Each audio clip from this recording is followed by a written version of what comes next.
instructional video for electrode placement. I'm Teresa Biber and this is my husband, Nick Lamonti.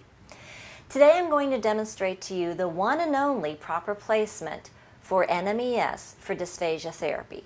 Now, a lot of people ask me, Teresa, why is there only one placement? Well, the simple answer is there's really only one site that we can access externally in this area that is responsible for facilitating a movement pattern associated with swallowing. And that is, indeed, the submental region, so below the mentalis. Now, the submental region is the region, the anatomical region, but that is where the suprahyoid muscles are housed. And it is the suprahyoid muscles that are responsible for hyolaryngeal excursion, for both closing off the airway and opening the upper esophageal sphincter. It is those muscles that facilitate a movement pattern that is associated with swallowing, and that's what we want to do in NMES. So now that we understand why we place the electrodes in the submental region, aka suprahyoid muscles, let's go ahead and get started. Now, the first thing you'll need to do is prepare your electrodes for placement. And in doing so, the first thing you may need to do is separate them out. You have 4 electrodes here, but we only need 2. So I'm going to just go ahead and turn these around like this. And then I'm going to tear them apart. Notice how they're nicely spaced apart. Now, these are a little bit smaller electrodes. Sometimes you might use a slightly larger electrode, such as this. These have already been taped for us. But let me show you how we tape them. We have 3 different kinds of tape that we can use here. We have paper tape, which is known as micropore.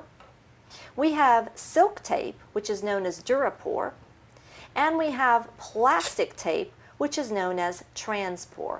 I'm going to use the transpore tape today. So all I need to do is tear off a small piece, so approximately 2 inches or so, and I'll place one piece at the top half of the electrodes. Notice how I'm covering the top portion. Now, I'm going to take another piece of equal length, tear it off, and I'm going to place that on the bottom half of the electrodes. Notice how the electrodes are completely covered with a nice tape seal both above and below the electrodes. What this does is this creates assurance that those electrodes are going to make complete contact with the skin, because electricity needs a path with which to flow. So if part of that electrode is peeled away from the skin, the remaining electrical current will simply go in and focus on the area that is making contact with the skin, which is going to cause 2 problems. First problem is then you're not facilitating a good movement of the entire muscle group because you're not reaching all the muscles. But the second problem is that may cause unnecessary discomfort or pain to the patient, and we don't need to do that. The other nice thing about this taping process is I can now very gently peel the plastic away without touching the electrode pad. And that's really important because anytime I touch those pads, I'm potentially interfering with the good conductive medium with which is placed there. So now that I have my electrodes nicely taped, I'm ready to place them. Now, one of the things that people will tend to do once you move towards them with electrodes is they start to, oh, will your beard interfere? Well, your beard could interfere, Nick, but lift your chin up. Because you have a nice space here where we're going to place the electrodes, you can keep your facial hair and I have good contact with the skin. Now, if Nick's beard went all the way down the neck, I would simply give him the option to shave it and make it nice and clean, or some guys are okay with just shaving their entire beard off. And then there's going to be a population of men who are unable to shave their beard because of religious reasons or law. In those cases, they will often ask their religious leaders for permission to shave just the small little area right here where the electrode pads need to go. That prevents them from having to shave all the facial hair off. And because it is for medical reasons, it is often not an issue. If, however, for whatever reason, you have a gentleman who is either unwilling or unable to shave off any facial hair, then they're probably not a good candidate for NMES, because with that hair in the way, it's going to be extremely difficult to make good contact with these electrodes.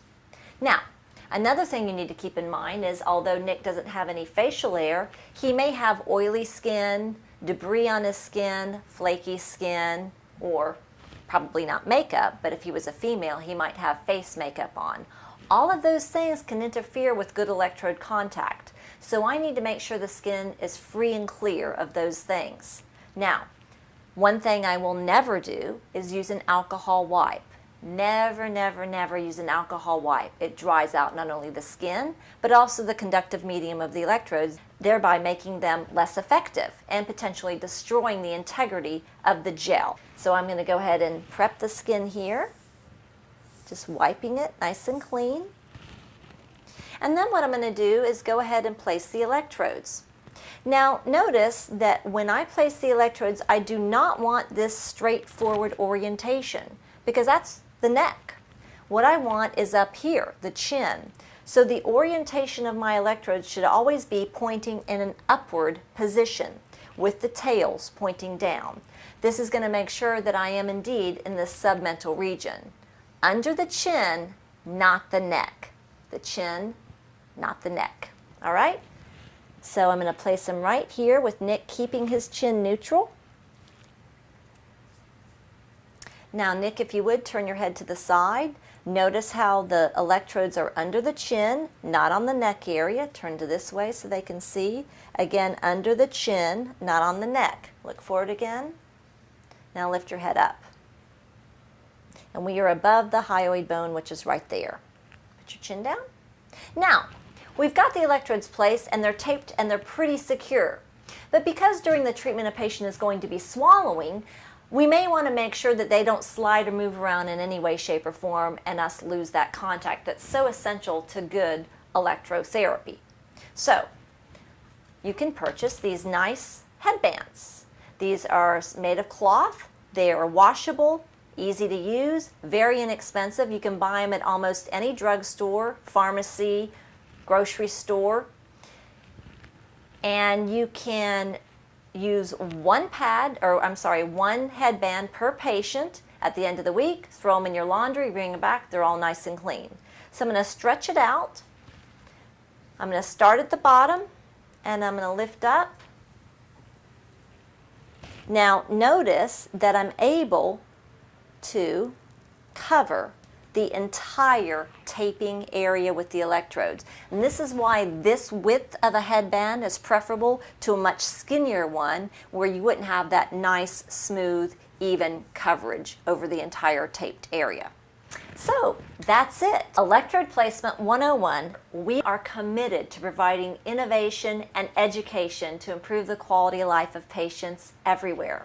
And remember, we are always just a phone call, text, or email away. We are fundamentally different because we care.